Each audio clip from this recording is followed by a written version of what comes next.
आज आज गुरु वशिष्ठ का आंगन प्रसन्नता से भरा हुआ है।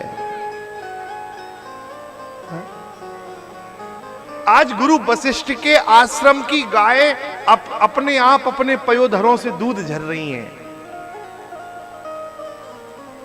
आज गुरु वशिष्ठ के आश्रम की रसोई में अग्नि अपने आप प्रकट हो गई। सेवक शिष्य वशिष्ठ जी की पत्नी के पास पहुंचते कहते हैं, गुरुमा आज एक अलग आनंद है। क्या बात है लाला? अरे हमने देखा अपने आप जिन वृक्षों में कभी फूल नहीं लगे, आज उन वृक्षों से फूलों की झरझर बरसात हो रही है। देखो तो गुरुमा, हमारे जो फलदार वृक्ष हैं, इनके ऋतु आने पे फल होते हैं, आज बिना ही ऋतु के फल आ रहे हैं। आज तो बाहर आ रही है हमारे आश्रम में। भगवती नेत्रों से आंसू बहाते हुए कहती हैं, लालाओं, आज हमारे जीवन धन इस आश्रम को धन्य करने के लिए आ रहे हैं। तुमको नहीं पता है, आपके गुरुदेव ब्रह्मा जी ने जब कहा कि महर्षि वशिष्ठ तुम पौरोहित्य करो, तुम पांडित्य करो, तो वशिष्ठ जी ने सिर नीचा करके कहा, महाराज पौरोहित्य कर्म अच्छा नहीं है, पंडिताई ठीक नहीं है। और महाराज पंडिताई के लिए तो आचार्यों ने यह तक कहा कि पंडितों को ज्ञान का अभिमान इतना होता है कि उनके ज्ञानाभिमान के कारण वे भक्ति से शून्य हो जाते हैं, उनके हृदय में भक्ति नहीं होती। हम किसी की बुराई नहीं कर रहे हैं, लेकिन यह शास्त्र कह रहा है, दुर्लभा वैष्णवो विप्राह, ब्राह्मण का वैष्णव होना बहुत दुर्लभ है। अरे ब्राह्मणों ने खुद ने हमारे यहां शास्त्रों में कहा, वाणियों में कहा कि पंडिताई पाले पड़ी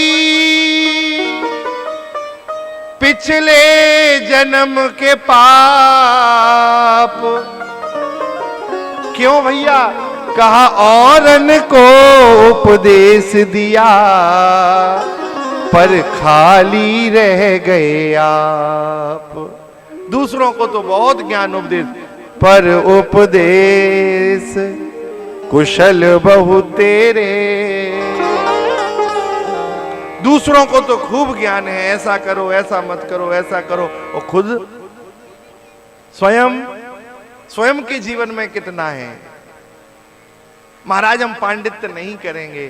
तब ब्रह्मा जी ने कहा, वशिष्ठ क्या करोगे? तब करोगे? अरे आंख कान नाक मूंद कर बरसों भी बैठे रहोगे ना, तो भी महाराज जी तुम्हें भगवान मिल भी जाएंगे तो कितनी देर के लिए, एक झलक मिलेंगे और भगवान चले जाएंगे, अंतर ध्यान हो जाएंगे।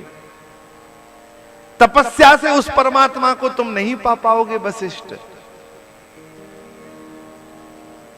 उस माधुरी छवि के लिए, उस प्रभु की प्राप्ति के लिए वशिष्ठ पांडित्य करो। मैं तुम्हें रघुवंश का गुरु बनाता हूं, और पुत्र इस वंश के गुरु बनने की जो निधि है वह यह है कि एक दिन परम ब्रह्म इस वंश में अवतार लेंगे और वो तुम्हारी गोद में बैठ के तुमसे पढ़ाई करेंगे। विचार करो, तुम्हारे आश्रम में सन्मुख बैठेंगे, तुम उनको इति माहि श्रवणानि सूत्राण्यादि संज्ञार्थानि ऐसा मंत्या इता, भगवान के डमरू से निकले 14 सूत्र सुनाओगे कि ऐसे अयुण लिखो, ऐसे अयुंच लिखो, एक एक पद सुनाओगे, पद पढ़ाओगे, तुम्हारा परम सौभाग्य होगा। और वशिष्ठ जी उस आनंद में आज निमग्न है, और वशिष्ठ जी का आश्रम आज बाहर से भरा हुआ है।